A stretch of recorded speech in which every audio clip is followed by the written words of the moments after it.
righty, finally. Okay, Cliff, you're up. Good morning, everyone. Welcome to the Dawn Patrol. I'm Cliff Krieger, your host.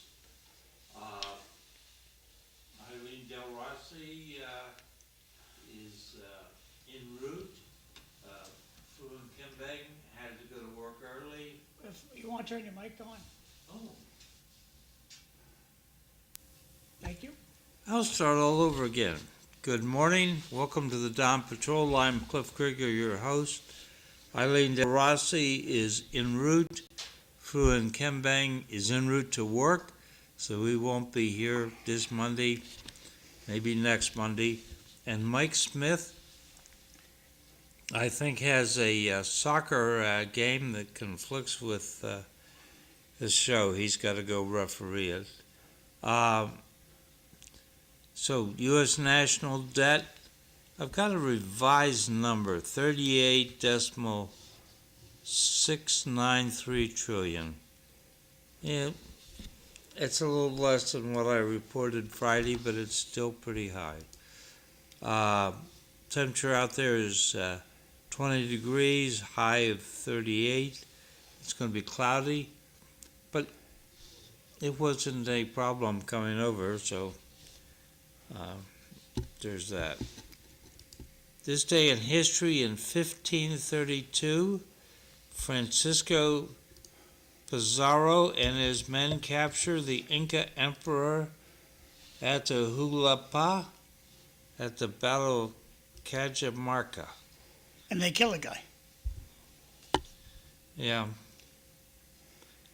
1793, in the French Revolution, 90 dissident Roman Catholic priests were executed by drowning at Nantes.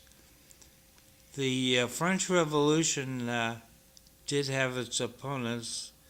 The whole Vendée said they wanted nothing of it. In 1822, Missouri trader William Becknell arrived in Santa Fe, New Mexico, over a route that became known as the Santa Fe Trail. 1871, National Rifle Association received a charter from New York State. What's a charter? What? Is that a bus? A bus? Charter bus?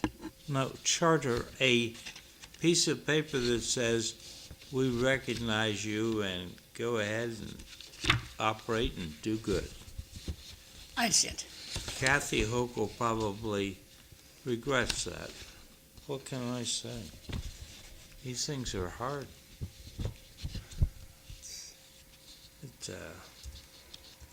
A charter is sort of like a license. You've got a license, right? Yes, more than one. Oh, good. In 1944, in World War II, in support of the Battle of the Huntington Forest, the town of Durham was destroyed by Allied aircraft.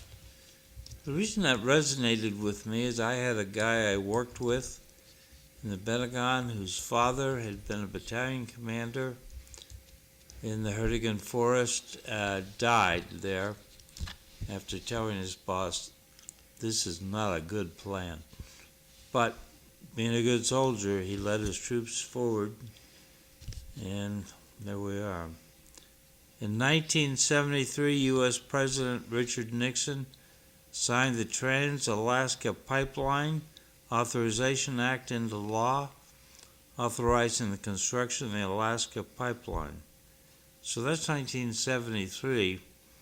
By 1978, my wife and I were up in the Fairbanks, Alaska area, and we cross-country skied out to the Alaska Pipeline.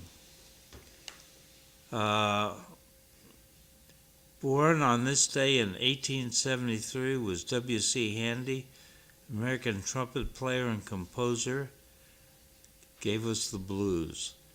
He died in 1958.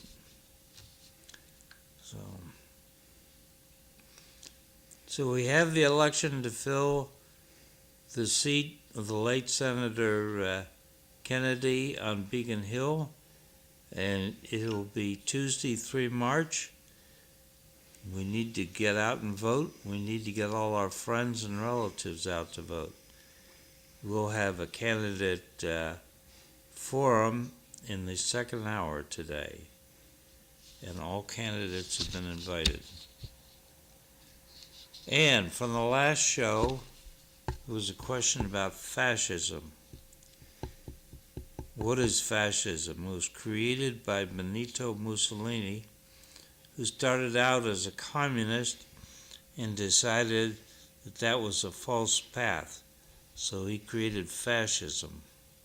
And the term comes from the bundle of sticks, which is stronger than any one stick on its own. This is called the fasces, and the definition: a bundle of rods, and among them is an axe with a projecting blade, born before ancient Roman magistrates as a badge of authority. And I may actually have a picture of it, the fasces. If hello, Eileen. Morning, Eileen.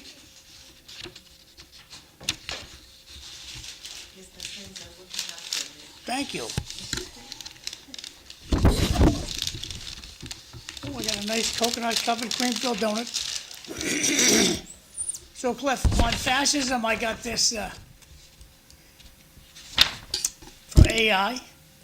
Is a far-right authoritarian and ultra-nationalist political ideology characterized by a dictatorial leader, central autocracy. Way too many big words there. We don't have that here. Are you talking by picture now, Cliff? Go ahead, kid. Thank you. Now we'll look at images.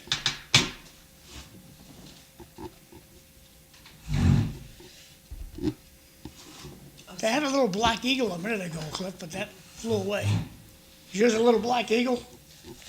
Oh, you're holding it up over there. This is the Thank you for the- fasces. Thank you for the cue. This is the fasces. The symbol of fascism is developed by Benito Mussolini. It's a bunch of sticks. Looks like a firecracker. But Strapped together. Let me try to zoom in on that. so wait, I just walked in. How are you? I'm good, but how'd we get here? Well, Are you they a came bunch? by- Friday we were discussing what is fascism. So there you go. Let me drop the graphics.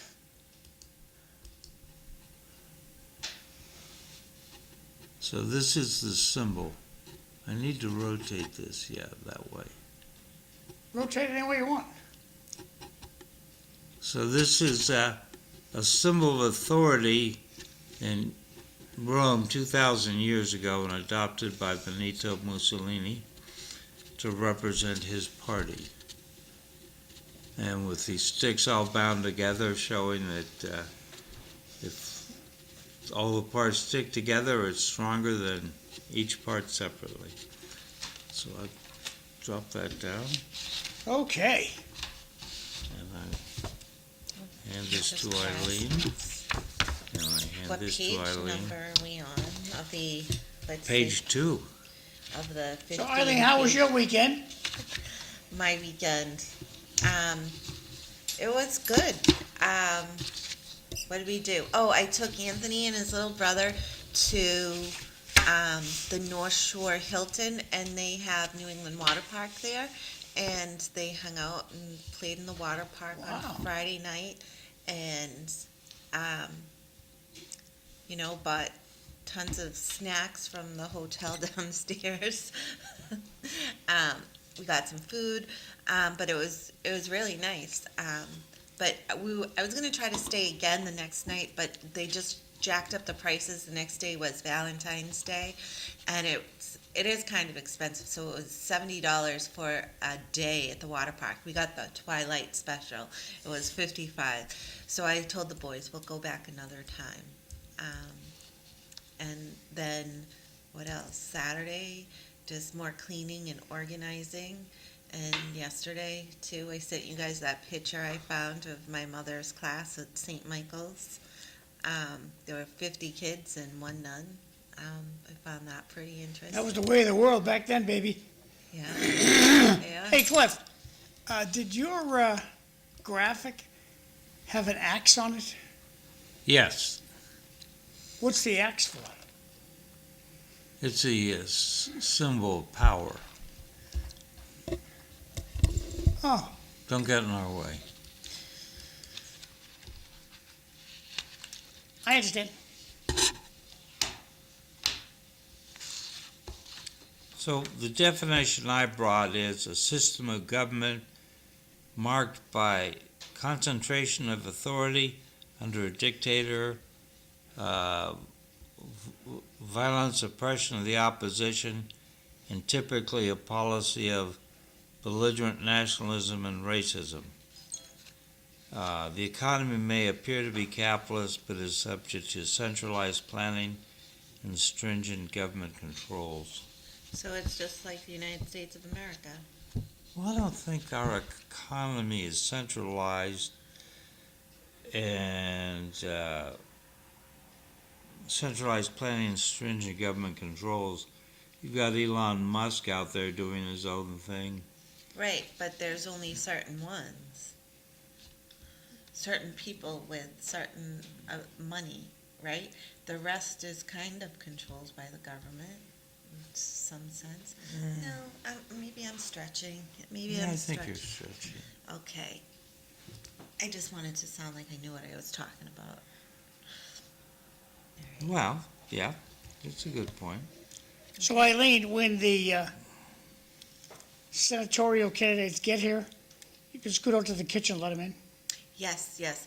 And I was going to ask, remember we once had a debate and we had them all here and I sat over there and asked questions? Do you want to do that again? Because there's going to be 3 of them. Well, the 3 will be in the middle and you and Cliff will be in the ends. Okay, all right. Whatever you think. All right. Well, we can think about it Yep. silently for the next We'll put it together. All right. So, international question of the day: who is the most dangerous 12-year-old in the world, Anthony. aside from Anthony? He's 13 now. I have to get used to saying that. 13. I don't know. Who is? Kim Ju-ae, the daughter of the dictator of North Korea, Kim Jong-un? Kim Jong-un. Yeah. Has become... She supposedly has been designated as the successor. So when Kim Jong-un passes away, the daughter will take over. That's going to be scary. Is that his daughter? His daughter. Well, I thought it was going to be his you sister. always know who your mother is. The father? Who knows? And that's why we have paternity test. That's Yep. why we have Jerry Springer. And Jerry's, The late, great Jerry Springer. we have You Monty. are not the father. You are not the Yeah. But it works well to assume. Well, in Massachusetts, your father or not, if you're tagged, you got to pay. Yeah, it's all about the signage of the birth certificate. You sign, you pay. Okay. So, our heroine representative, Ocasio-Cortez, had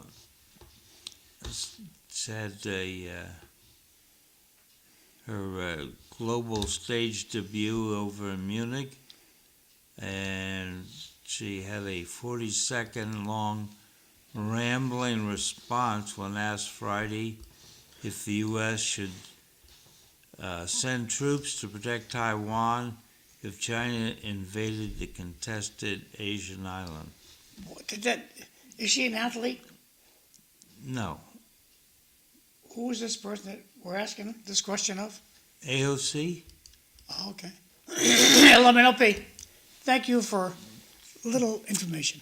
Good morning.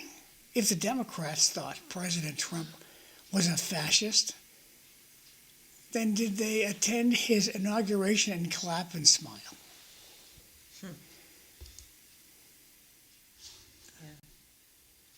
So, Point.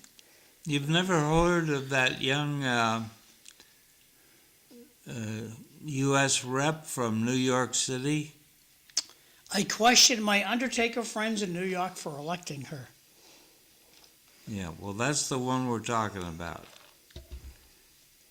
And their answer is no matter who's in office, nothing's going to change. Taxes are going up. Well, that's what I think a lot of people think, and that's the reason why people don't get out and vote, which is very unfortunate. Well, her answer to the question, which is a tricky question, reminded some people of Kamala Harris's word salad.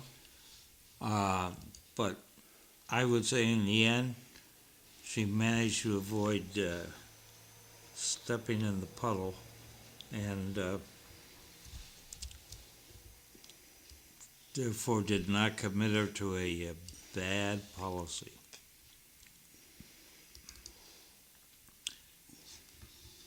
But you didn't hear AOC, did you? No. No. Cliff, if they say coming right up after the news, the statement from AOC, I'm changing the channel because I don't even know who AOC is, and I resent that. I bet I was following a little bit, what? Say that again. Who is AOC? And, Marie Antoinette from France. Oh, You want to read this one, Eileen? maybe Miss Cortez should stay in this country and take care of trash piling up in the streets. Or Mr. Cortez? No, I think that's what you mean. AOC. What's her first name? Andrea? Alicia? Artichoke? AOC. AOC. I forget. I don't know. Yeah. You like AOC? Cliff must like AOC. AOC. Yeah, no, I've been trying to. I want Nancy Guthrie to be found. I was following that over the weekend. Oh. I want to hear of a miracle, like somebody was taking care of her. I'm reaching. I need a feel-good story. Sadly, I think she's left for heaven. Yeah, and I think whatever happened, like, quickly. Because it doesn't sound like she was medically able to handle much more. She's gone, and the perpetrator is in Canada or Mexico. But it just, when's the last time you heard of something like this? I just have this conspiracy theory in my head that somebody else very close to her is involved in this. Like, Well, there was talk, there's a family feud going on. Somebody asked somebody for a loan, and they were declined. And then when she went missing, they turned it around and told the FBI or the investigators this guy asked for a loan and didn't get it. And he was fully investigated from what I was able to find out with the little resources that I have there. interesting. Yeah, like for the guy to know the layout of everywhere. What are we looking at now? This is a picture of Alexandria Ocasio-Cortez. Good, I'm not going to zoom in, Cliff. Thank you. She's cute. Can I see? Yeah. Okay. She's nuts. Is she nuts, Cliff? Yeah, a little nuts. Okay. I mean, what can I say? She's nuts. I'm not going to showcase her. But she is a power in the Democratic Party. Loaded She- with nuts as well. That's not the Yeah. Democratic Party that I was a member of. Cliff is attracted to attractive but nutty. When I went to a Democratic meeting, I was invited to this Democratic meeting, and they had it in the new old post office on Merrimack Street. And they had probably like 50 Democrats there. And there's this guy ranting and raving how much he hates Rita Mercia. I mean, like, I like Rita Mercia. What's this guy's problem? I'm going to get her unelected. I never heard such terms. And the people in the crowd were like just egging him on. And so I went out of my way to find out who this kooky guy was. I asked my media friends about him. How have I never heard of this guy in the radio, the newspaper, TV? It's because he's crazy. So had him in here once, and yeah, he was crazy. Not reliable. No, he's crazy. Yeah. He's crazy. So Yeah. Well, anyway, U.S. Rep. Alexandria Ocasio-Cortez just recently came off a nationwide tour with Senator Bernie Sanders. in their own Learjet? Is the what? In their own Learjet? No, I think they were going commercial. Keyword there, think. Yes. Not a word used very much.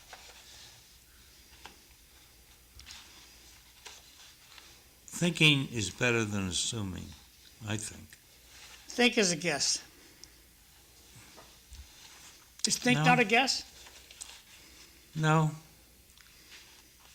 Most people say, well, I think it's a guess. They don't know. And when you say, I think, what do you mean, Cliff? You know? I think that I might be wrong, but I'm pretty sure I'm right. Oh, interesting. It's not like I'm taking a swag at it. So, Eileen, when you say the word I think it's 6:30. What does that mean? When you Ish. say I think. Like it's 6:30-ish. It's either a little before or a little after. I think it's about. I always try to, like. Okay, that's well, why I I'll say I think 6:30-ish. that Tommy Golden will be the next mayor. What does that mean? Golden-ish. Just out of curiosity, Okay. do you do any thinking before you get to knowing? To know one is to love one. The what? Makes as much sense as what you just said. Before you know something, don't you think about it a little bit to make sure that you've not missed some... Most information I get, Cliff, has been communicated to my ear over my cell phone. Very rarely is it in a voicemail. And Oh, look at this. This is saying AOC was voted in on her looks. She just proved she doesn't have two brain cells to rub together. okay. Interesting. Yeah? No, a lot of people don't like her. A lot of people like her. Yep. Well, speaking of the House of Representatives and the Senate, So that establishes she's not the bald one. that establishes she what? She's not the bald one. No, she's not bald. Well, there's one bald one that they showed, the Democrats showcase too. Yeah, she's from Massachusetts. Okay, another Democratic nut. Yeah. AOC is from New York City.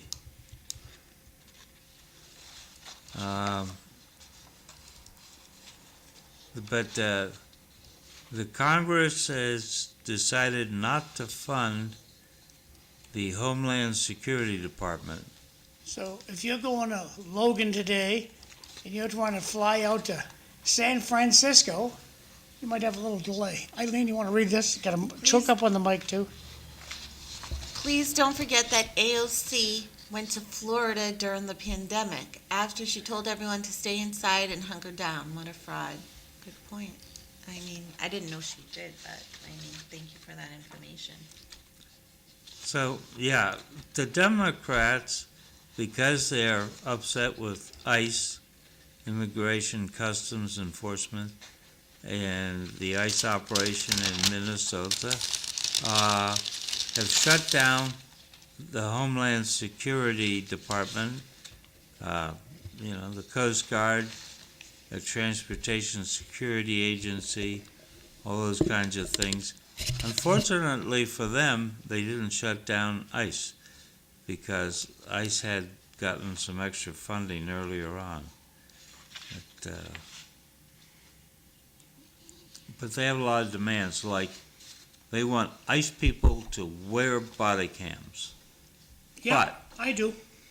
But they don't want any of that information obtained to be used to track people. So that's an interesting spin on things. They want to abolish ICE, which enforces immigration and the border laws. Who's the they? The Democrats. So, that are on the books, that Congress has on the books. So I wonder who they think will enforce the law if ICE goes away. Cliff, very few people are going to defend ICE. They're just Keystone cops. Terribly disorganized and bad communicators. Right? They got to go. Bye-bye.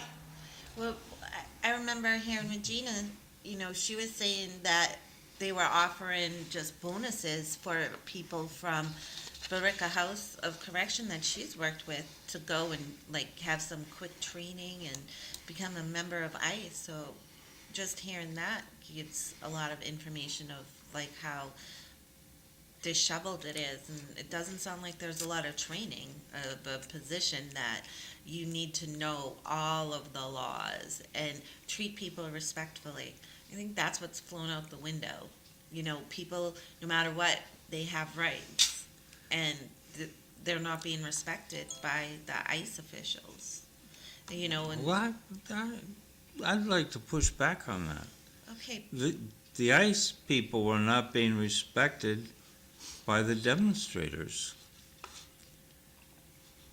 But my real question... but why are the demonstrators demonstrating? My real question for Representative Lori Trahan, Senator Warren, and Senator Ed Markey, and the producer is, if we abolish ICE, who enforces the immigration and customs laws? Homeland Security, Yeah.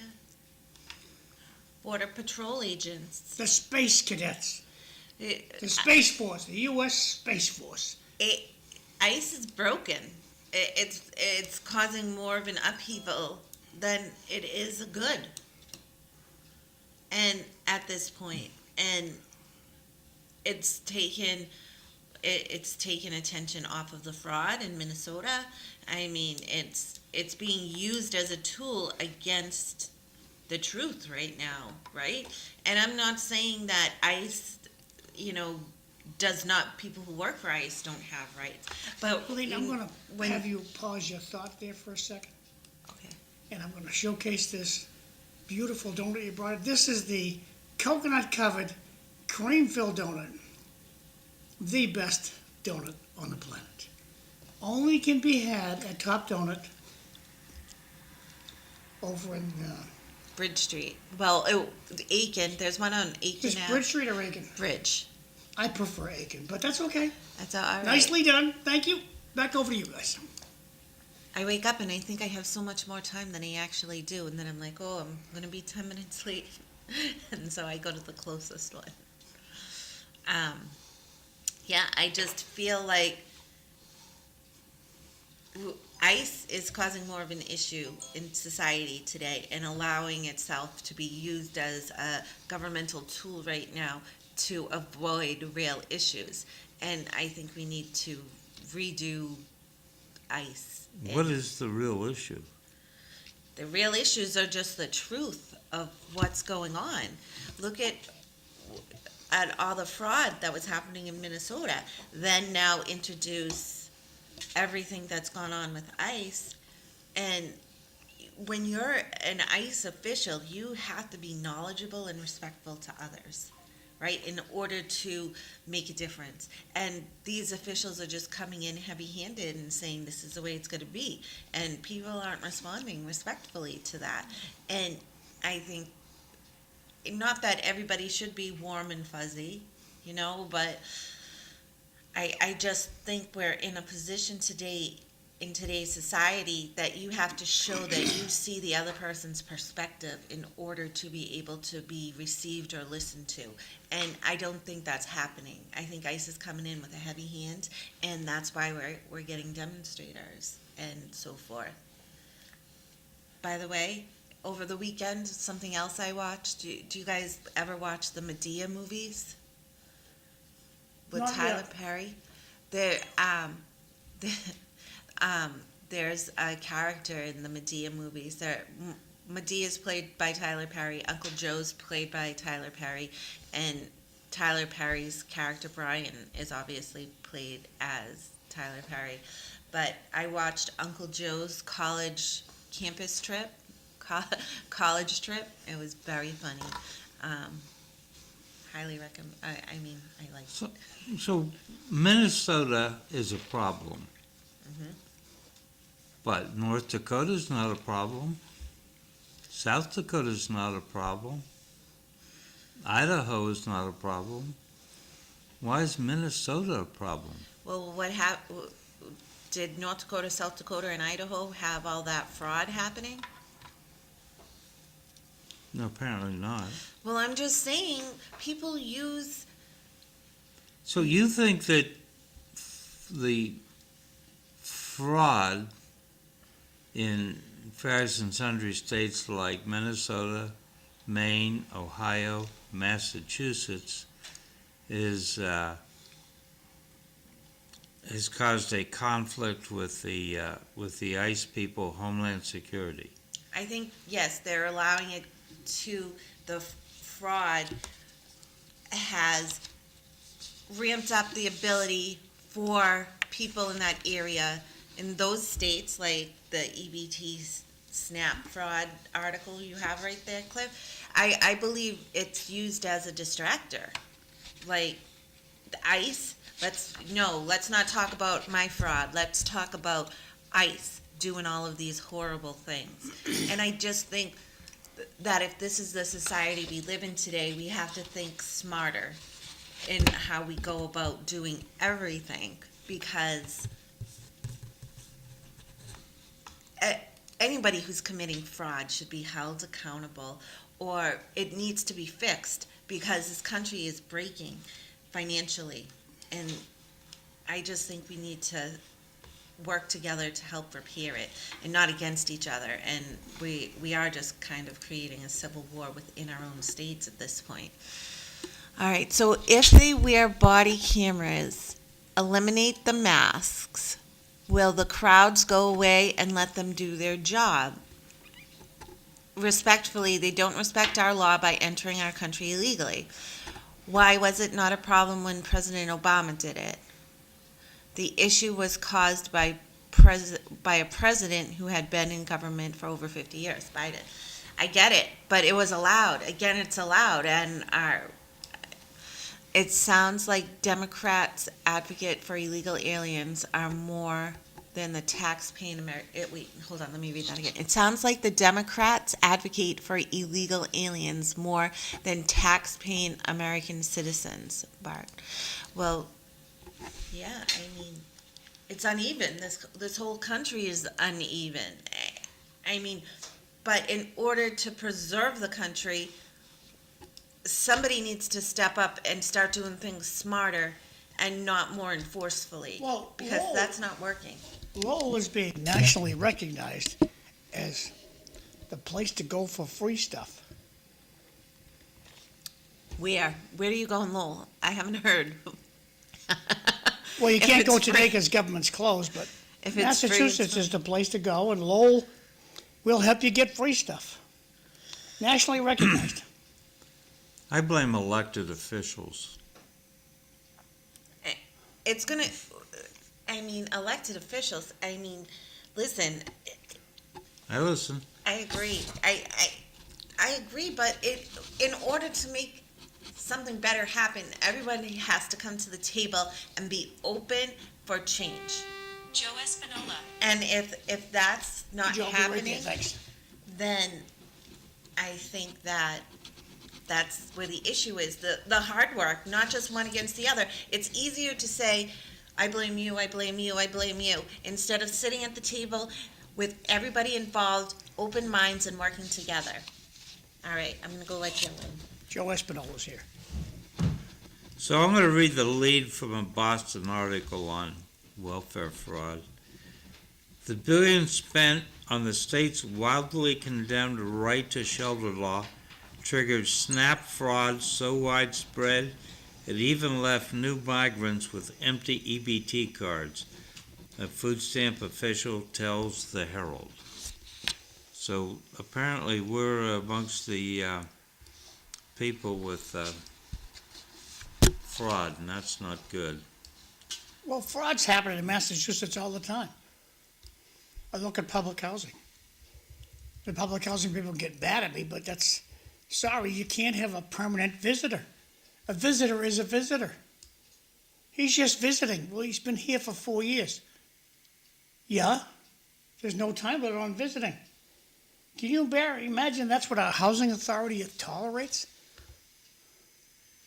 Yeah, not good. So, I'm still not sure who's going to, Hey, Joe, how are you? who's going to enforce immigration law. Joe, just go sit on the couch. You got over there. I think Thanks. that Tom Holman's doing a pretty good job of making this work, and I think he's doing a terrible job. Have you tried to call ICE? Because I have. You call them up down in Burlington and they say, email us. What the hell kind of police department treats people like that? Federal ICE. And all I wanted to do, and so I emailed them, and they never emailed me back. Eileen, can you read these two, please? The circus around ICE was done by design, a problem created by the government. The American Mafia, Congress, is loving all this turmoil. It takes the attention off of those pathetic losers and their Epstein buddy. Why doesn't anyone ever mention the legal citations? Why doesn't anyone ever mention the legal citations killed by the newcomers? The legal citations killed by the newcomers. Why are they forgotten? What is I don't know that? what you he's mean talking like Lake and Riley? Okay. One more. I'll blow him up. President Trump did do something. He closed and enforced the border. If cameras aren't on the border, it must be working. Listen, I don't disagree. I completely agree that needed to happen. But what I'm saying is, if you're not out there on the front lines treating these people that were allowed in with respect and dignity and understanding, then you're not going to get what we have right now, which is essentially a civil war within our own country, within our own states, and it's a mess. Everything's a mess. And we're not even talking about the big issues like the fraud and, and we're more worried about people getting killed. Let me introduce another issue, and that's nullification. The Governor Walz and the mayor of Minneapolis, Mr. Fry, seem to think that they can just ignore federal law. It makes you wonder if they thought that Minnesota was on the wrong side during the Civil War. But look, you have those people obviously coming out hard against federal law. But why? Right? They're the two at fault for a lot of this fraud. So they're deflecting. They're using anything they can to deflect off themselves and trying to look like heroes within their own party. I mean, I don't know.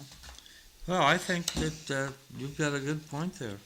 Well, who do you scream to? If you are at Commonwealth of Massachusetts and you see the government doling out taxpayer benefits to somebody who really doesn't belong here, who do you complain to?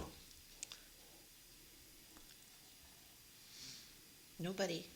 So it happens in Massachusetts too. And likely New Hampshire. Probably not as much. In Massachusetts, In New Hampshire. I think Massachusetts is in for a surprise. Oh yeah, Diana DeZoglio's suing the government. Did you see that? Did we Yeah. talk about this yet?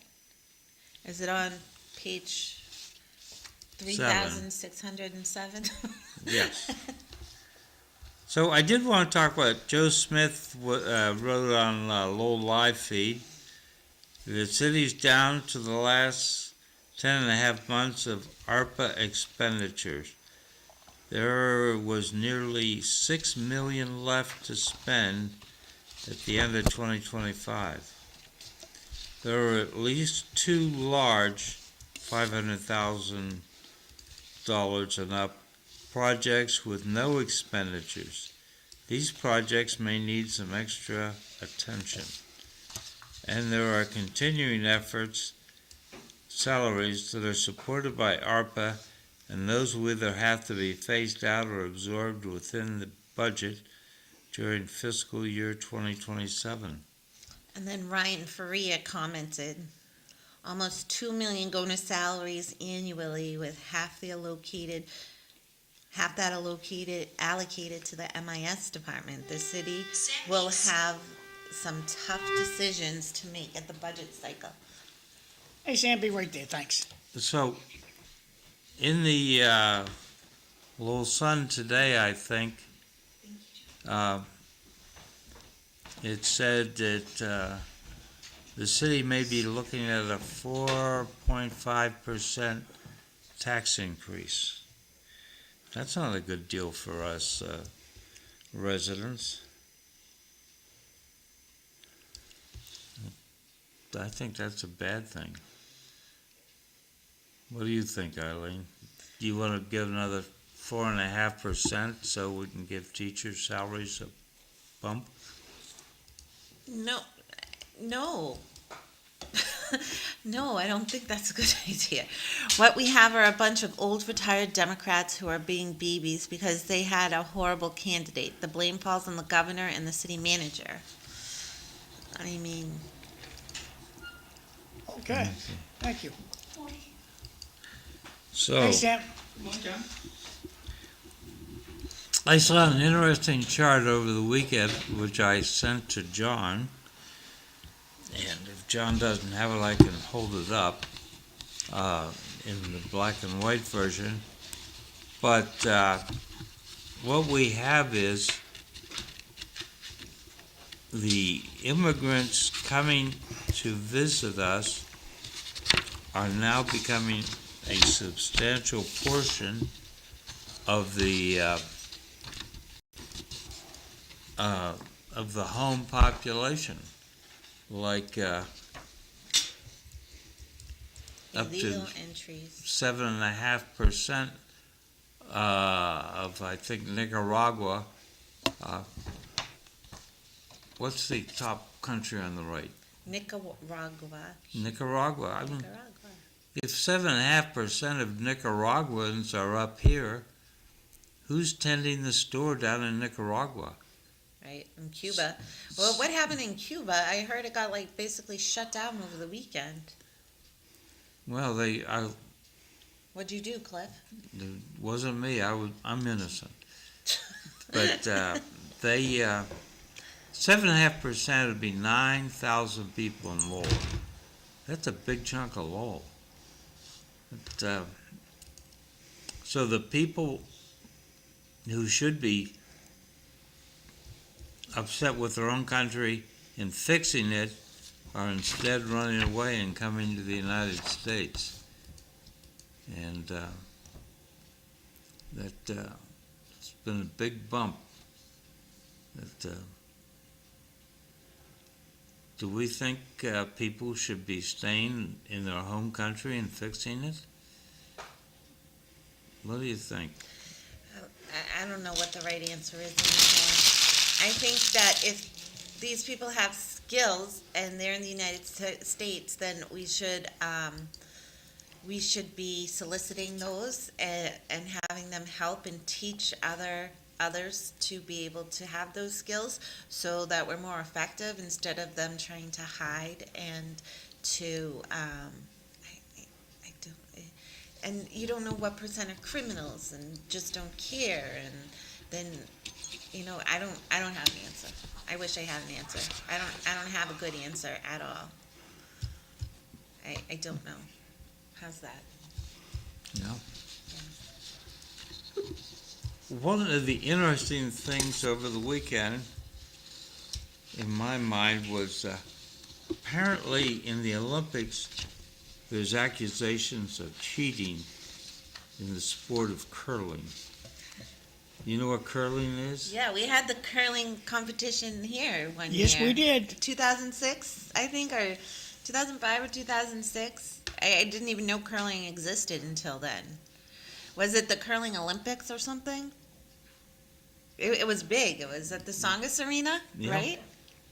Yeah. Those people are interesting that do that. I mean, it's a serious sport, too. Very competitive. Serious. Yeah. Like, you gotta, be able to ice skate, number one, squat, and have that balance and stability to go floor with yourself. I mean, I wouldn't be able to do it. And use a broom. Yeah, and right, to do things, multitask. I can barely one task, never mind multitask. So anyway, some Canadian curler at the center of a controversy lashed out at the Swedish team. So Mark Kennedy. Those Kennedys are everywhere, doing Yeah. everything. I also saw over the weekend the documentary about JFK, John Kennedy Jr. and Caroline Bassett, right? Caroline, what's her name? JFK Jr.'s and his wife, I don't know. Caroline Bassett. Sounds right. Yeah. So what about something. them? There's a documentary out about their relationship and how they met and the controversy they went through afterwards and how she didn't like all the media attention and so forth. And I think it takes you through their love story. Well, that's what you signed up for, baby. Yeah. Kennedy, everybody wants Kennedy. He's a popular guy, handsome guy. Yeah. Was it JFK Jr.? John Kennedy Jr.? Yeah, he was the president's son. All right. Okay. So the National Council of Teachers of English. So, Cliff, after all this time, there you have it, lad. There is your graphic. Oops. It was there. There's your graphic. Oh, there you go. The colored and everything. Nicola So by Haiti Honduras. that's Is this just past tense now? Delete it. no. I think we should focus on that. It was not a big deal back in 2021, but these numbers climbed, and these are a big situation. It's got to have an impact on a country to lose 7.5% of its population. And if these people are willing to get up and go to the United States, that means they have get up and go. So that's taking that out of the country.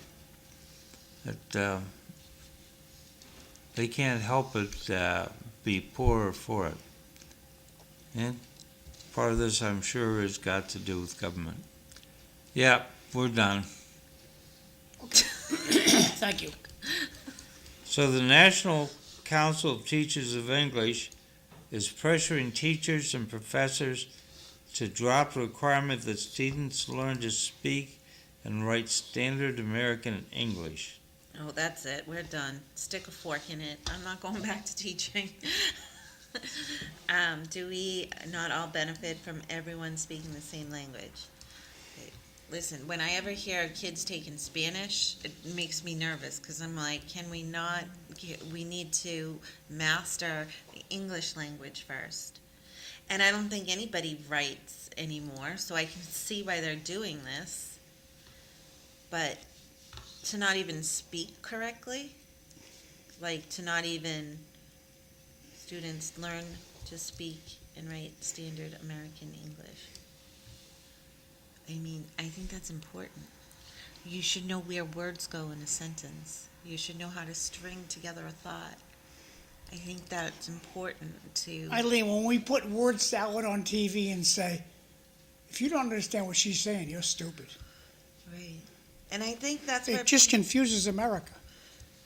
And that's where America essentially benefits because they know they've confused people and people are overwhelmed, and that's why they don't get asked the questions. I hope the voting public realizes that the Republican candidates are early and ready to answer the tough questions. I hope the voting public realizes that the Republicans are early and ready to answer the tough... Oh, tells me everything, Jay. All right. They should combine curling with checking as an ice hockey. They should combine curling with checking. Oh, I hope that look. I feel like that would hurt, especially with a broom in hand. So we're gonna go to break at 2 minutes out, do musical chairs, and we'll come back Sounds 10 good. seconds after 7. You good with that, Cliff? Yeah. All right. So we're going to break now. We'll be back in about 3 minutes. Thanks.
Good morning, everyone. Welcome to City Life Show. I'm Cliff Krieger, your host. My co-host at the other end of the table is EILEEN DELROSSI Good morning. from the Lowell School Committee. And we have candidates forum to replace the late Senator Ed Kennedy in the State Senate. The election will be 3 March. That's 2 weeks from today. I encourage everyone to not only vote, but talk to everyone they run into and tell them to vote. And there are 3 candidates, and we have 2 of them are here. Where the third candidate is, I'm not sure. Vanna Howard, she was invited. But I have Sam Meas here and Joe Espinola. And Hello. so I'm going to ask each of you to quickly introduce yourself. Tell us a little bit about yourself, what you've done out on the job market, your education, your family, whatever. Sam? Good morning, everyone. My name is Sam Meas, Republican nominee for State Senate, 1st Middlesex District. I'm a father of 2. I own my own business in Lowell here, a tax accountant as a real estate broker. Prior experience, I used to work for Fidelity, BlackRock, State Street Global Advisor. At one point, I was working for General Motors Asset Management. I'm running so that I can present you a choice between me and my Democratic opponent. I'm running because I'm an American. I believe in freedom and democracy. I'm running because I want to address the affordability issue in our district. One of the driving causes of affordability is the utility costs. And in that, we have tax after taxes in terms of the green energy mandates. Another reason I'm running is because I want to hold entrenched and corrupt politicians accountable. In 2004, the people of Massachusetts voted 72% to audit the state legislature, but yet again and again they ignore our mandate and our request. In 2025, we have, I believe, 11 ballots question, and I believe that there's no way to run a state legislature, a functioning one at best. Our representatives and senators in the Massachusetts General Court are failing us by not doing their job, by allowing these many ballots question on the ballot. Thank you. So on March 3rd, please consider voting for me. Joe. Good morning, everybody. Joe Espinola. I was born in Lowell, Massachusetts. I was brought up in Lowell. I began a law enforcement career in the late 80s, early 90s. I worked in Lowell as a police officer, Department of Corrections as a correction officer. I have 2 undergrads and a graduate degree. I served on the school committee at Greater Lowell for 8 years. I currently am a veterans and first responder, alcohol and drug counselor, mental health. I am currently enrolled to get a LADAC certificate and onto my licensed mental health certificate. I volunteer with a number of organizations that serve veterans and first responders, and also we help their family members with drug and alcohol addictions. I'm running because I believe there needs to be somewhere in the middle of the fighting between the left and the right. When you look at the district, District 1, 1st Middlesex District, there are over 72% of the district are unenrolled and independent voters. And one would say that, well, maybe that's because they can't make up their mind. But as I walk around knocking on doors, I'm finding very, very, very, very often, most often, the people are just fed up with Democrat and Republican, and most people are like me. I'm running to give people a voice, somebody that when they brush their teeth in the morning, they're looking in the mirror, they're seeing me. I'm just like them. I'm one of them. I think that the Democrat and the Republican Party should not be coming after us for votes. We should vote somebody from within us.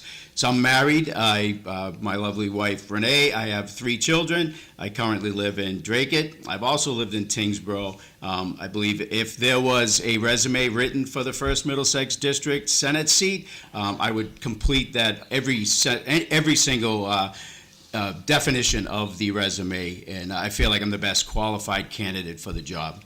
I appreciate your vote on March 3rd, please. Okie doke. So, first question, and I'll throw it first to Joe and then I'll throw it to Sam. What do you see as the biggest crisis facing our Commonwealth, and do you have a proposed fix? I think the migrant crisis is huge, neck and neck with the alcohol and drug addiction problem that we have in the communities. With the migrant situation, it has completely taken over the budget. There seems to be endless amounts of money to take care of homeless migrants, people that need benefits, people that need housing, schooling. We've invited people to come into this country from other countries without taking care of the people who live here now. And I might add, that includes immigrants. That includes immigrants that are undocumented, that are living here for many, many years, that aren't as fortunate enough as them. They're waiting in line to get their documentation to become citizens. And the government has just decided that they were going to put a bunch of people in front of them. There seems to be hundreds of thousands of millions of dollars available anytime you need it for a migrant crisis. But when it comes to the cities and towns, it comes to their budgets, their education, it comes to the plowing, the municipal money, whatever it is for the cities and towns, we have to fight over our own little scraps that the state has given us. But there's an unlimited supply of cash that's available for the migrants, and it goes unnoticed, untold. Everybody just signs away the $2.6 billion they just added to the budget last year after the budget was over. It's got to stop. We have to. It's not that we can't take care of them. When is enough, and when are we going to share the burden? We have all these tax revenues that we have coming in. Massachusetts right now has the largest amount of revenue coming into their coffers and the least amount that's going back to the cities and towns. So much so in the last 10 years, it doesn't even keep up with the cost of living and inflation. Never mind that, it's in some cases, it's 5% less than what it has been coming back to the cities and towns. So we need to figure that out. We need to take care of our people that are in the streets, that are living in the streets, our own residents that are in the streets, that are addicted and homeless, before we start taking care of other people. We don't invite people into your home before you take care of the people that are living in your home. And that does include migrants without documentation, I may add. Sam? Affordability are the main issue that many the people whom I met door knocking had told me. As I had stated earlier, we have homes that are not affordable. Even if you can afford a home, then you are struggling as a resident of Massachusetts or the First Middlesex District. That's because to heat your home, to light your home, it costs an arm and a leg. Massachusetts fought against building gas pipeline twice successfully, led by Governor Moore Healey. And as a result, rather than having American-produced natural gas, Massachusetts is buying natural gas via an LNG tanker from the Middle East. On top of that, in Massachusetts, we have these green energy mandates. So essentially, it bury in the delivery charges. That delivery charges constitute about almost two to 2.5 times the actual usage charge, and that is expensive for all of us who are ratepayers. I look at these delivery charges, whether it's customer charge for $10 for being a ratepayer for the utility companies, and solar energy charge. These are taxes upon taxes upon taxes on the people of the Commonwealth of Massachusetts. Secondly, we have a bloated government, bloated budget unaccounted for. We had $50.7 billion in budget for fiscal year 2025. Just a few months ago, they voted in $3.2 billion additionally to fund the government. Now, none of that money, none of that $3.2 billion has come back to the city and towns. But yet, they wanted us to pay more. Massachusetts does not have a revenue problem, but we do have an expense problem and an accountability problems. We're spending just in UMass, in Lowell alone at the UMass Conference Center in 2025, the state of Massachusetts rented that hotel and conference center for $4 million, and on a conservative estimate, with an operating cost of $17 million to provide housing for undocumented immigrants. And that's in just 2025 alone. We spent over $21 million to fund, shelter, and fed undocumented immigrants. I'm a legal immigrant. I came here legally. I worked my way through to be as successful as I am. I want legal immigrants to come to this country. But the way Massachusetts are allowing these undocumented immigrants at the expense of our residents is unconscionable. We need to stop that. We need to start looking at funding, our city and town, our school, our municipalities, fire, public safety, with all the money that we are spending right now. We should not be spending on somebody else who has just come here recently and has not paid one penny into the tax system. Hey, Cliff, we're gonna put a timer on this? Well, I'm hoping that they'll be self-disciplined and keep their answers short as They're we not. go along. They're not. I'm gonna put a timer so we Okay. can get through the questions. All right. A minute, A minute? a minute minute. per Okay. question. Perfect. Because we have a lot of good questions. Absolutely. Go ahead. Yeah. Well, Okay. that was a pretty big question, the first Yeah. one. Exactly. Yeah. So thank you for affording you throw Joe and I you open the opportunity. floodgates. Okay, Right. moving right along. The first one and the last one may be longer answers. How's Yeah. that? Okay. Governor Maura Healey is demanding New Hampshire Governor Kelly Ayotte oppose federal plans to put to turn a large warehouse in Merrimack, New Hampshire into a detention center. Are we cooperating with ICE here in Mass, or are we a de facto sanctuary state, say like Minnesota? So, Sam, you first.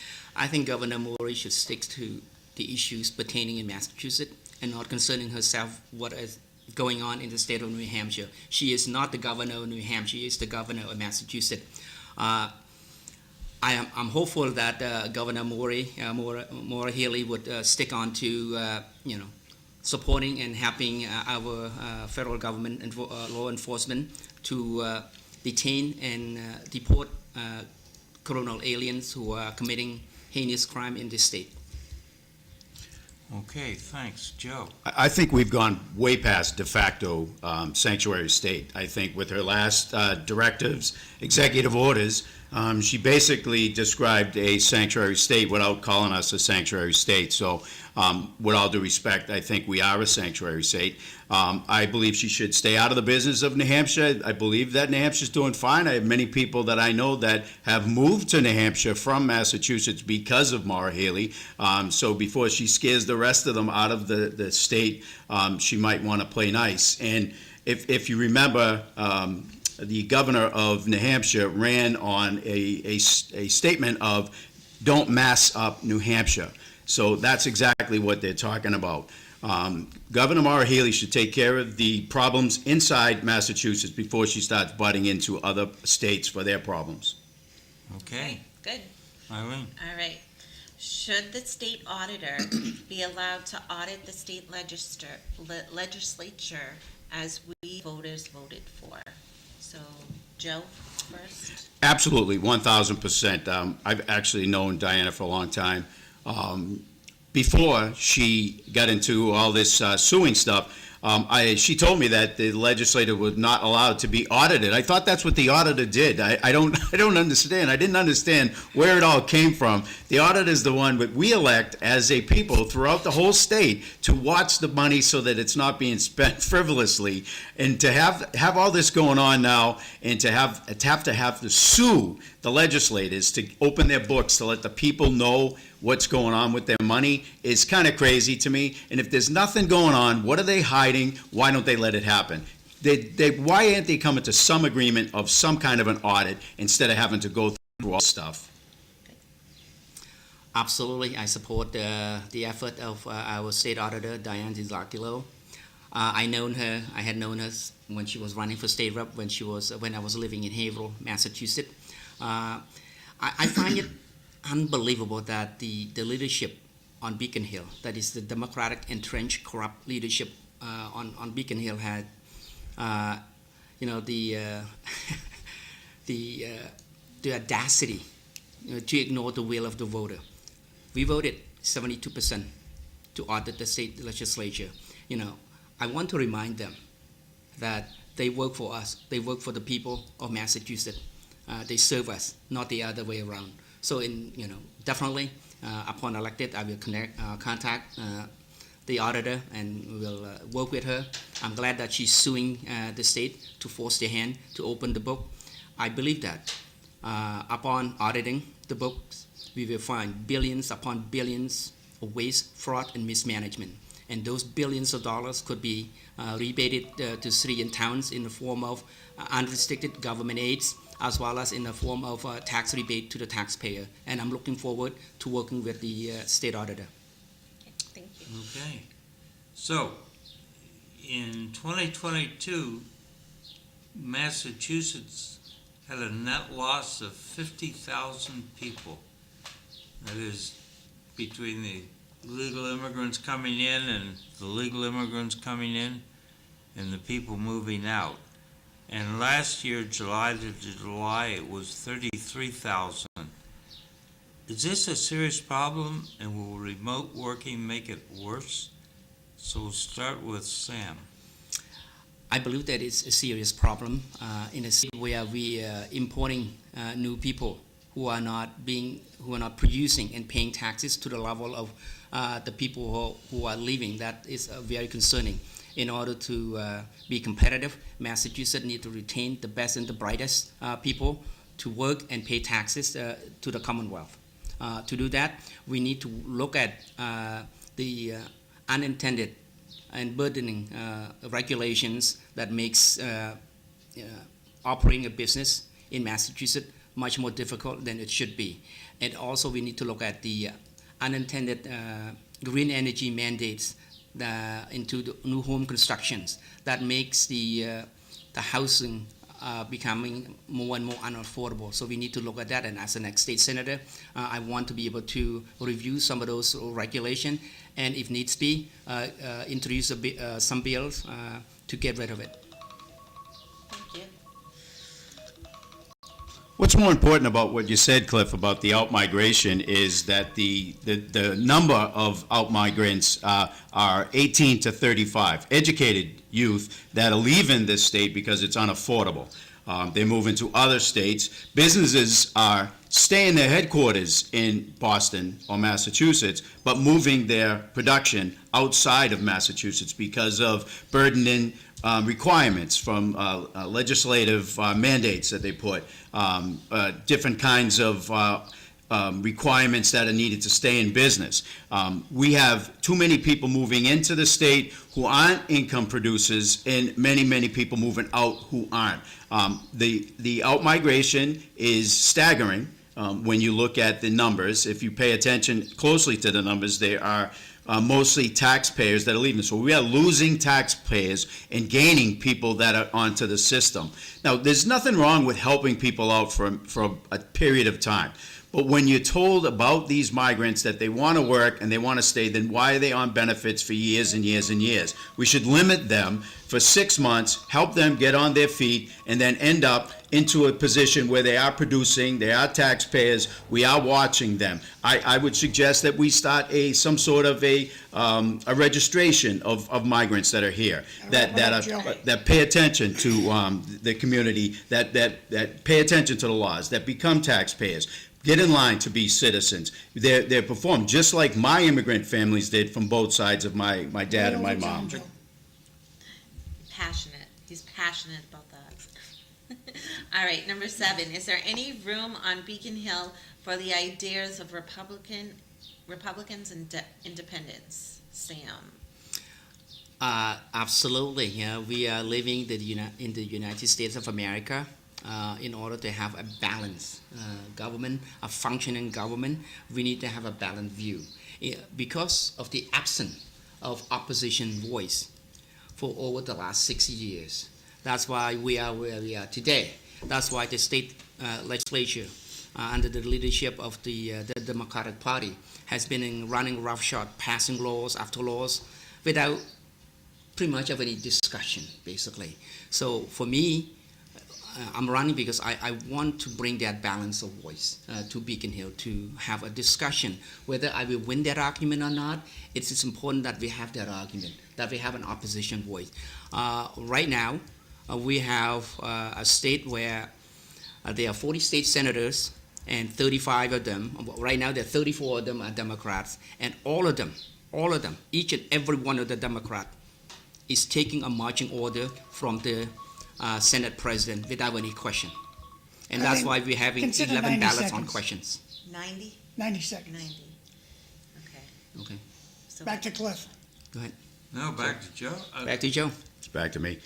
Yes, absolutely. Balance of power, independent, unenrolled voters are out there. I'm going to represent them. It is a large crowd. It's 67%, I believe, or 64% of the state of Massachusetts. Watch out. We're coming. We're tired of Republicans. We're tired of Democrats. We want the medium voice, and that will be me. Okey that's doke. good. I'll balance. I beam back my balance of my time. Thank you. You get back your time. Yield back my time. See, That was impressive. I know, at one point, I was thinking maybe go to 30 seconds, and then John was like, try 90. 90? All right. okay, and this question I got from Tom Bommel. If a vote comes before you to impose the death penalty again, how would you vote? So, Joe and then Sam. I am a firm believer of death penalty for people who kill police officers and law enforcement officials, first responders, of that. I believe that there is a lot of checks and balances that they go through for the death penalty with the new advances in technology, the new advances in DNA science and everything. If the state of Massachusetts, if we voted it as a people, like we do everything, I would support the vote of the people, the will of the people, regardless. But I would support it in my own personal life. But if the people in Massachusetts did not want it, I would go against it. Okay. And I do support the death penalty for those people who committed heinous crime. I mean, these are heinous crime. Why? Because I believe in personal responsibility and accountability.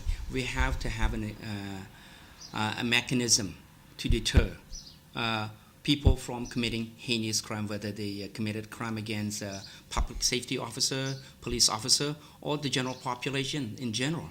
All human lives are precious.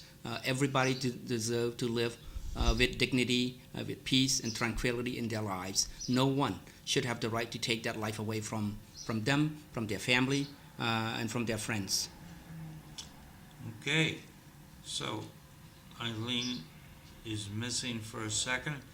The homeless population is a factor here in Lowell, and it's evolving. Do you have any ideas on how to reduce homelessness in Lowell and in Massachusetts? So Sam and then Joe. Okay, so when you look at homelessness issues in our state, particularly in Lowell, there are two reasons, two factors that drive that. One is the affordability issue. The other one is because of some sort of addictions to it. To resolve the first one, we need to be able to allow people to buy homes that are affordable, meaning that we need to look at the unintended consequences of these green energy mandates, that everything has to be 100% green, which means that if you have the budget to build 10 homes, and because of the green energy mandates, those homes could only be built by 50%, which means only 5 homes could be built. In terms of those who are afflicted with mental health or drug addiction, we need to be able to look at ways to put them in a facility where they are, being treated for their afflictions, as well as providing shelters for them to stay in. The way that we are treating homelessness right now, they look at it as compassion by allowing people to sleep on the street in the cold, rain, or cold. And for me, that is not compassion. That is cruelty. We need to be able to, utilize the homes with the billions and billions that we spend on undocumented immigrants. Those money could be used to help shelter our homeless people in the city of Lowell as well as across the Commonwealth. Joe. Well, I believe if we have room for $300,000 or $400,000, depends on 300 or 400,000 of migrants that are in Massachusetts right now that are undocumented. There's 60,000 in the home program. If we got room for them, well, why don't we have room for our homeless people? Councilor Gitchia said it, or Mayor Gitchia said it perfectly when he said, when they opened up the hotel to the migrants, if I know that we had the hotel available to us, we could have solved the homeless problem in Lowell. It's a problem. You look around. I grew up in this neighborhood here. It's sad to me to see that people say that those people don't want any help. Who are you asking? Those people forgot who they were years ago. Their parents wouldn't recognize who they are. We need to take the court system, the incarceration system, the police department, the health department. We need to put all of these resources together. And instead of having gaps in our services that we provide through the city, we need to have a thread that connects each one of them, and we leave no gaps. They overlap each other, and not just competing for the low-hanging fruit, but do the hard jobs. So we get these people off the streets, off their addiction, and into apartments, and be income producing and better members of society for themselves, for their families, and for the people around them. All right. Okay, over to EILEEN. All right. Affordability is a hot topic right now. Do blue states have more problems than red states, Sam? I think the blue state do have more problem than red state. Sorry. One of the reasons is all of these unfunded mandates, particularly with respect to the green energy mandates. As I had stated earlier, new homes now are required to have all of these, green energy mandates. So it makes their home, 10 or 15% more expensive to build. With respect to energy, that's unaffordability. You can afford a home, then you can really afford to heat your home.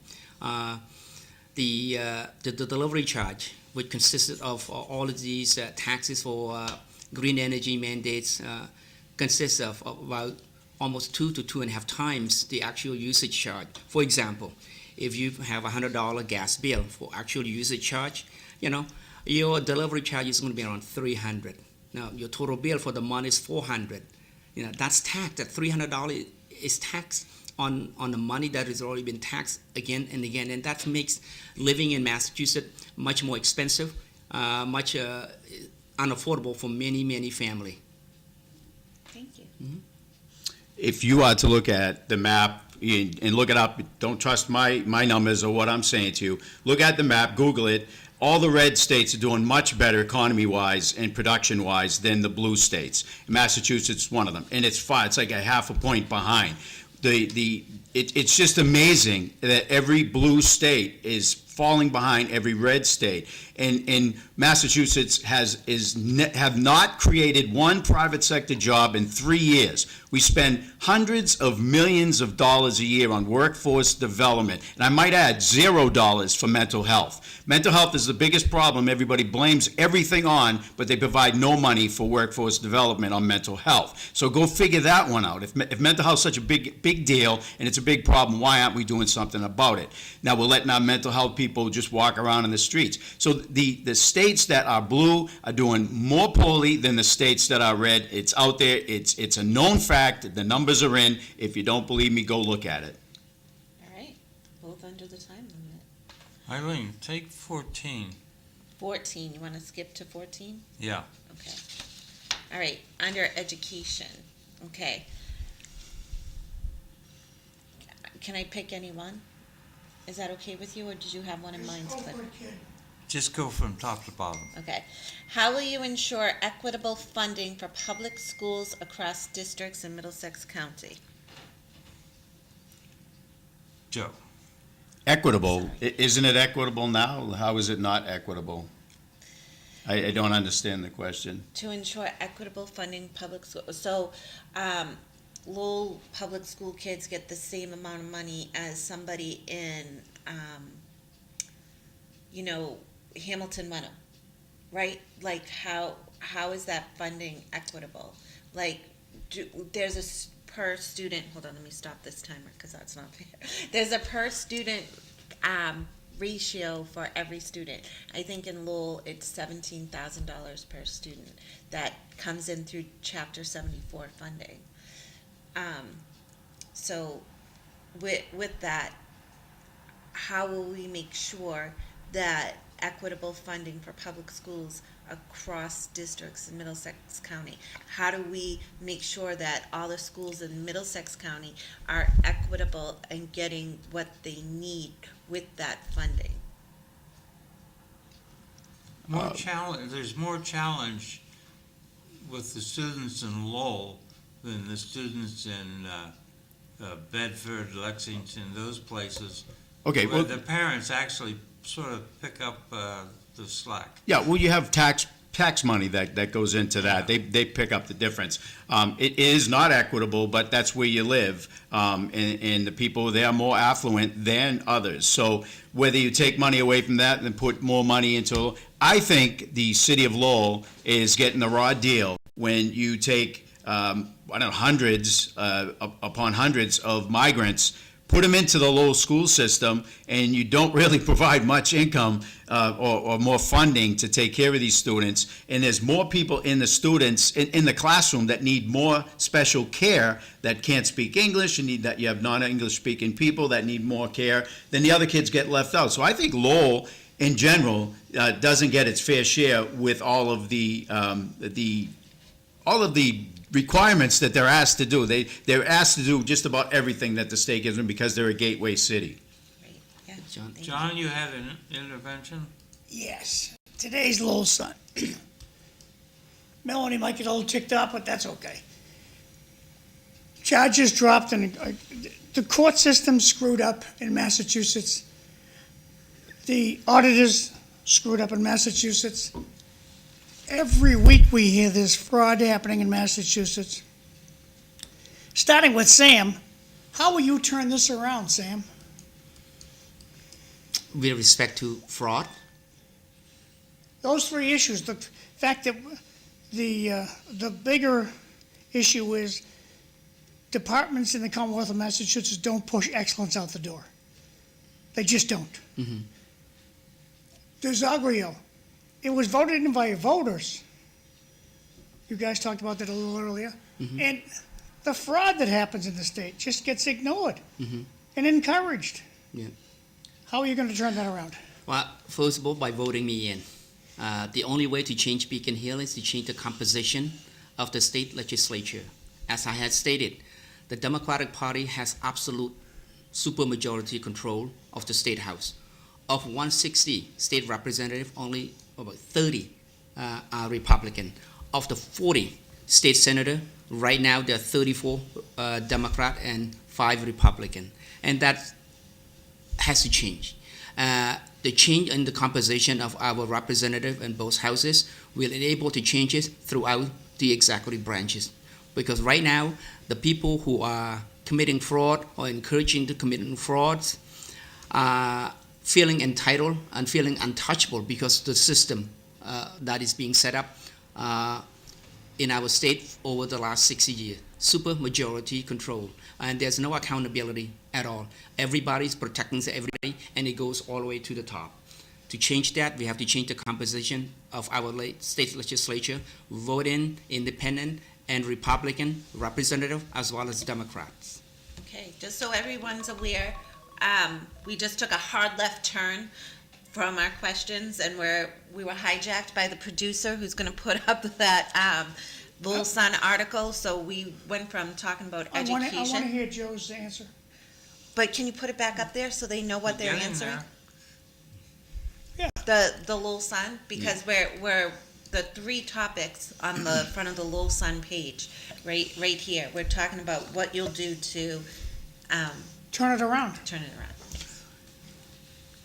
When you look at the audit is what keeps things checks and balances, and we have that in everything. And the people in the state go about their business knowing that there are checks and balances. Well, those checks and balances have been thrown out the window.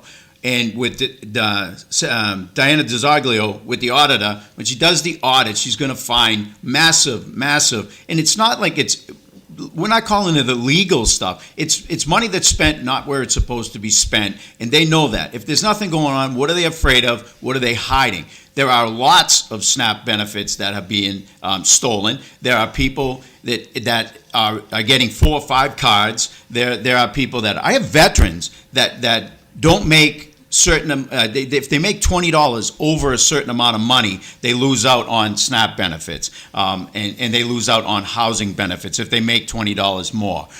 It's just ridiculous how the system is just running a fraud. I'm a retired police officer, and I'm allowed to make $61,000 a year. I'm income limited by the state by my retirement because I'm disabled.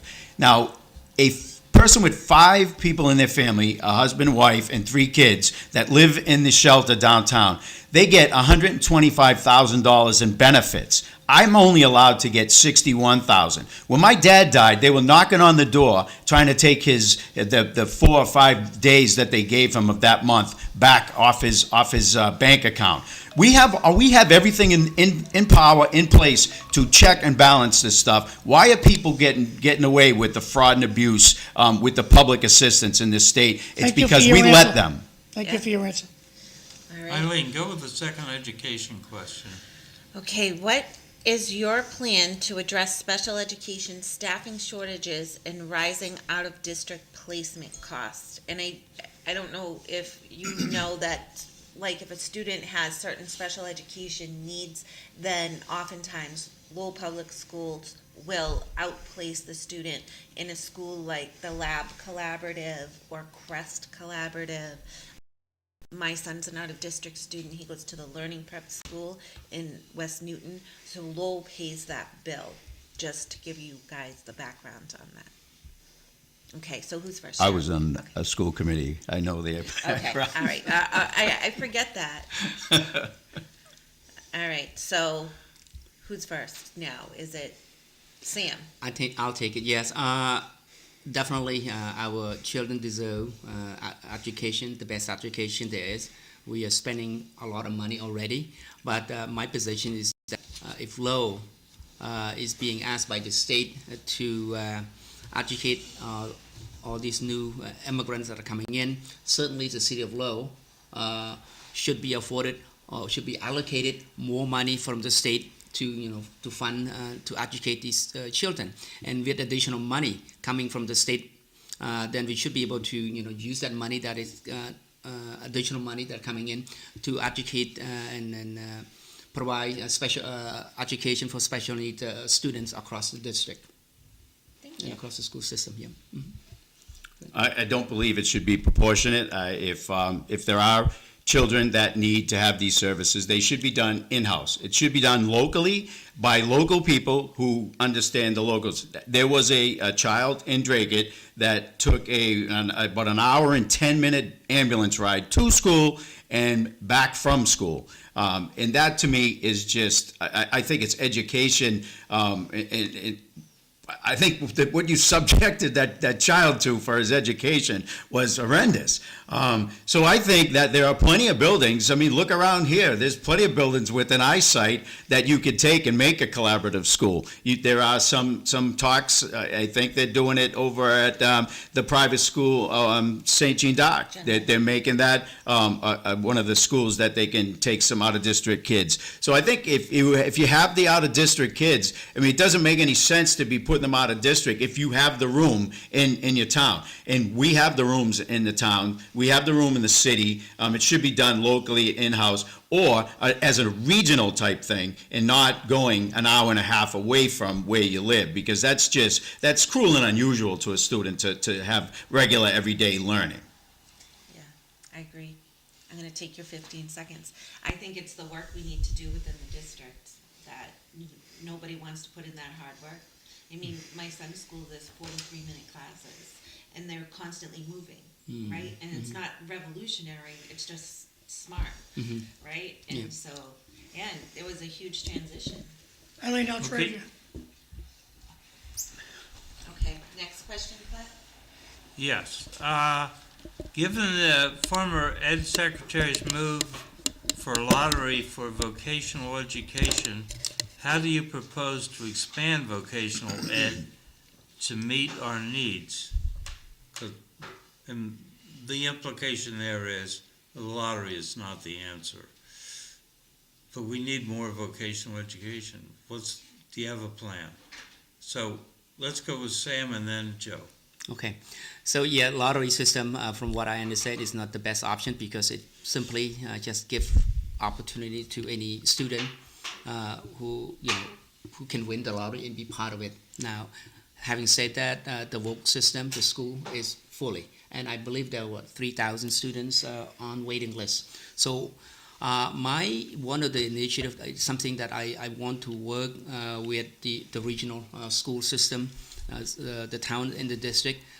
Maybe we can create something called a regional vocational school, similar to the voc that we have right now. But this particular school system would be concentrating on more like administrative sides of the vocation, like accounting, finance, administrative things, so that for those students who may not be able to get into the voc system as it is right now, but they can go into another system, another school, that they can get the certification in management and operation of business, so that can help a small business, so that they can get a vocational license that they need to. Even for those people who graduate from high school already can still apply for it. I think that would be something that I want to talk about. I want to start thinking outside the box for that. Like a Bristol Aggie or something like that even too. Yeah. Mm-hmm. Joe. As soon as I'm elected, there will be talks of another regional school in the First Middlesex District. We will have one. If you can talk about the Secretary of Education, that person is now leaving Maura Healey's cabinet. Another one, I think that they're up to 8 now that have left the cabinet. They make these decisions. They're forced to make these decisions against the best will of their own judgment, and they leave because they're being pressured by people to do things they don't really think is right. The vocational school at Greater Lowell, I was there for 8 years. We worked very hard to get those kids to that point where the attendance rate was up, the best in the country. The graduation rate was the best in the country. The competition rate was the best. We compete at a level with MCAS, and we only have school classroom every other week. So it's very, very difficult to do, but it is fantastic to do when kids are at a place where they want to be. So I understand that there's a waiting list. I understand that there's a large waiting list. So instead of changing the rules to get into that, no, we got to change how we do things. If something's working, let's screw it up so that we can just have it look like everything else. So if something is doing better, if we have a shiny apple in the bunch, let's make it yellow so that it looks like the other ones. No, let's make all the other apples look like the red apple. Let's not make them all look bad. We need another vocational school. We need more vocational program, and I applaud the school, EILEEN DeLROSSI, with their education initiative for vocational education in Lowell. I could go on forever about this. We need more education for vocational students, and changing the lottery system didn't do anything but change the people on the waiting list. The Greater Lowell Tech is a majority-minority school. It did nothing but change the people who are on the list. Okay, thank you. Okay. Okay, so do you want, The last education question? what is your position on the MCAS as a graduation requirement, Mr. Meas? We have to have a mechanism to measure how well we're doing, how well our students are doing. MCAS is one of those measures. Is it the best? Perhaps not. Can it be improved? Yes, it can. I had 2 kids who went through the school system here in Massachusetts. I had seen it firsthand experience. Sometimes the teacher are teaching so that the kid can pass the MCAS, which is inherently incorrect. But I think no matter how you feel about the MCAS, we have to have a mechanism so that we can measure the student who are graduating with a diploma can read, write, and do arithmetic, at least at the basic level. Thank you. I was always opposed for the MCAS, but I always agreed that we needed something to measure how the kids were performing. I think what went wrong with the MCAS was tying it to graduation. You had to pass the MCAS to graduate. That's where it was a problem for me. Measuring on where a kid needs to have improvements in the next year for the teachers, it makes sense to me to give some kind of a measurement tool to the teachers so they can adjust their curriculum to meet that student's needs. That's the way it should be done.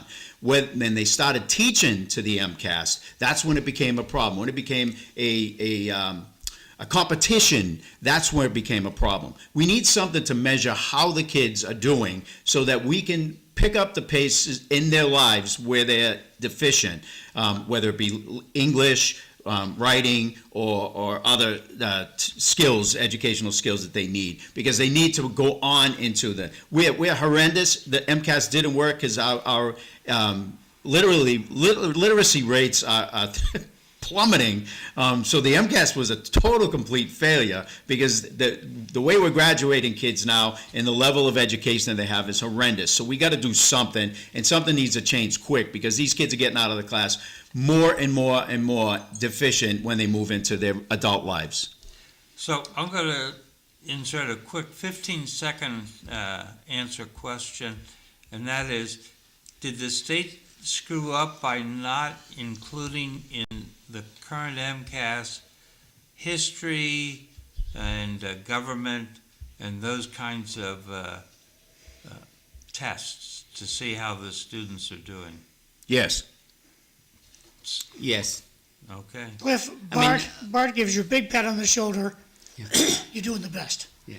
So the reason that we have a very low voter turnout today, meaning currently in our state, is that for so long we have stopped teaching civics in our high school. If you ask most people, they can barely answer the question that people who are applying for U.S. citizenship can answer.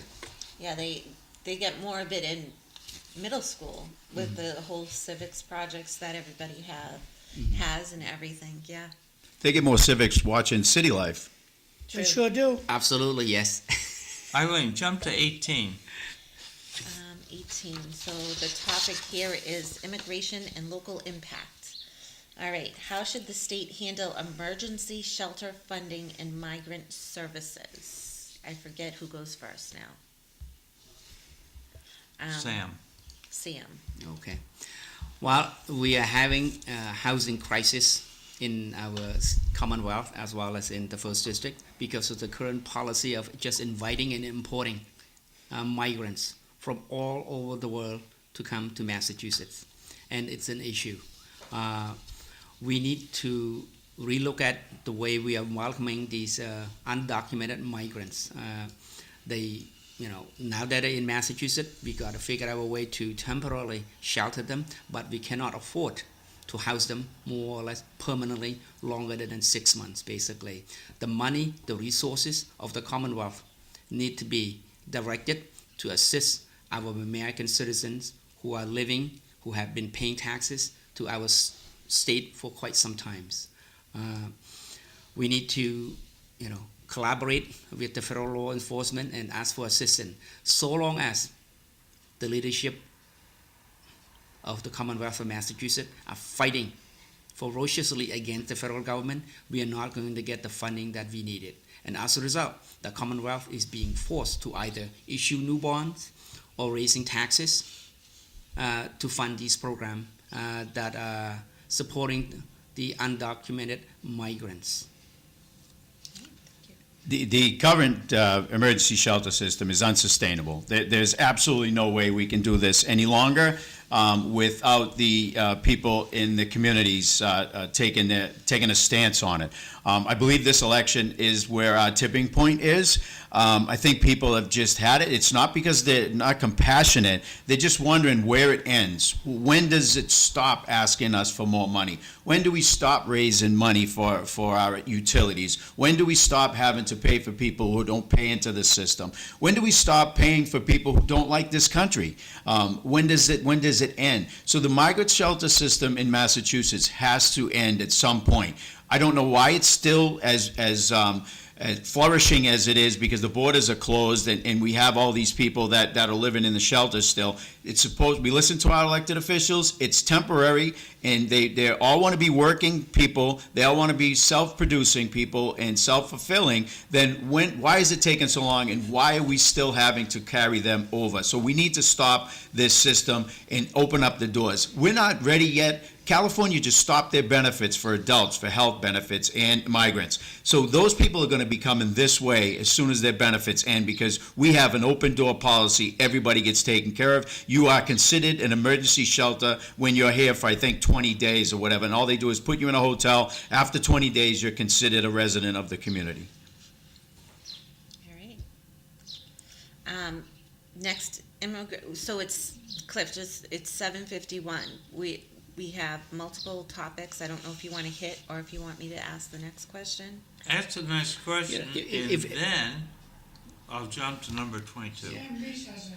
If I may add, pertaining with the emergency shelter system, about 3 weeks ago, I went to the UMass Law Conference Center, tried to make a video. Within about 10 minutes, I was chased out by a security guard and one of the director of that program over there. She told me that this is a private property, that I cannot take pictures in there. But Private. exactly, I told her if that shelter is being funded by the taxpayer and therefore it's a public property, I can take picture. But no, she was adamant. She called security guard, come and chase us out. I'm still not sure if the city council has had a tour of it yet. They asked for 2 years ago. Wow. But guess what? If I'm the next state senator, we're going to make sure that we can have a tour of that facility. 7 minutes, kids. All right. How can the state better support municipalities impacted by state-level immigration policies? Joe? Give them more money. If you are putting residents in their community, it should come, some sort of funding should come with each resident you put in their communities. It shouldn't be put on the backs of the taxpayers who are there already, and for their residents and their students in the schools to suffer for it. There should be something that comes along with it. Everybody's nice. Our people in this community, the First District, they are good people. They're very giving people, very generous people. I'm involved in a lot of nonprofits where the amount of generosity of this community is unwavering. They've had it. They're at a tipping point. They when they can't feed their own kids, and they're seeing what the fraud, the abuse, the waste that's going on with people who don't really care about the rest of the people in the community, they get mad. So we have to do something about it. And I think the state should there should be money following these illegal migrants into the cities and towns. Thank you. All right. Next question. I'm going to Wait, wrap. Let me. So sorry. So, two things. One, the state must stop taking in new migrants. Period. Full stop. Second, more money. And if the state decided to put migrants into city and town, each migrant need to be attached with a dollar amount attached to it to pay for the cost of housing, the cost of education, and the cost of public safety. Okay, let me ask 2 questions and then we'll flip it back. We have 5.5 minutes. What are your sources for news? And what book are you currently reading? All in one. Okay? Okay, Ready? all in Sam. one. My sources news is all social media. I read everything, MSNBC, CNN, Fox News. I try to get a balanced views of everything. I've been reading Rich Dad, Poor Dad. I read it once before, but I read it again. I've been reading it again. Another book that I've been reading is The Art of War. Oh, very nice. All right. The same. I get my information all across the boards. I also toss in Al Jazeera and British BBC. It's amazing how honest they are about the United States when you want to try to find out the true stories about it. And I'm currently reading Human Services and how they impact the community. Okay. Very nice. Can you give an example of when you worked across party lines to solve a problem?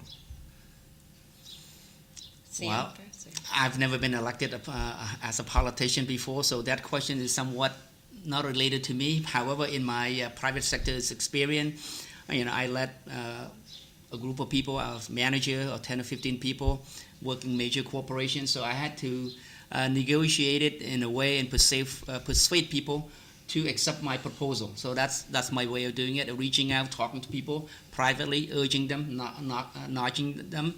And to me, when we come to an agreement, it's about compromise. It's not giving up, power or anything like that, but coming to a conclusion, to a compromise for a working solution that benefit for my project at that time. In this case, if I were to be elected, I certainly will reach out across the party line to compromise and work on a solution that would be best in the interest of our people in the district as well as in Massachusetts. Joe. Much experience in compromising as a law enforcement officer, both at the corrections facilities and the police department. I was on the Greater Lowell School Committee for 8 years, where we had lots of arguments, actually televised arguments, where we came to a common point for the better good of the progress of the program. And when it comes to politics, when you look at left and right, I'm looking at it as Tip O'Neill. I'm looking at it as Ted Kennedy and Newt Gingrich, how they go back into a room and they come out with something that helps everybody involved. But they have something that's positive and productive for the community and for the state. Okay. Okay, so, Each one elevator speech. yeah. So, Joe, you want to go Joe. first? 1 minute? Yes, how you doing? Again, I'm Joe Espinola. I'm running as an independent, unenrolled voter. I come from Lowell. I was born and raised in Lowell. I worked in Lowell. I lived in Tewksbury for 9 years. I also live in Dracut right now. I represented Lowell, Dracut, Dunstable, and Tewksbury at the Greater Lowell School. So I'm familiar with the infrastructure and the problems that each community has. I am aware of education issues. I'm aware of political issues. I'm aware of the issues that are on both parties, left and right. I'm running as an unenrolled candidate because if you were to go fishing and you had one worm, you would throw it in the barrel with the most people. Most people in this first district, 3/4 of them to be exact, are unenrolled independent voters, and I believe that if we get people out to vote, there's only 6% that came out to vote in the preliminary. That's 94% of the people that are sat on the couch. I'm out there trying to give them a reason to get off the couch and vote for Joe Espinola. So if you have any other questions about my campaign, you can go to Joe4change.com. Joe4change.com. Hello, my name is Sam Meas. I'm a Republican candidate for 1st Middlesex State Senate District. I'm running because I believe in freedom and democracy. I'm running because I want to address the affordability issues that are affecting families across the district. Massachusetts has one of the highest cost of living, and one of the primary factor would be the cost of utilities. I'm running because I want to bring accountability to Beacon Hill. We voted, 72% of us voted for audit the state legislature. The Democratic leadership ignored that votes. And I will, reach out to State Auditor Diane DiZarclo and work with her to make sure that the state is being audited the way it should be. And whatever money that we find from waste, fraud, and abuse, I want to use that money to help city and town across the districts, and as well as to use it in the form of a tax rebate to all the taxpayers of the Commonwealth. SamMeas.com. Okay, thank you both for coming in, Joe and Sam. Thank you. And Vanna, as usual, thanks for nothing. And I'm looking forward to this election. I've already been surprised once by Vanna beating Rodney, and I'm looking forward to see if I'm going to be surprised again. There's room for Thanks. more surprises, Cliff. Absolutely. There'll be more surprises. Yep. Okay, bye-bye, everybody.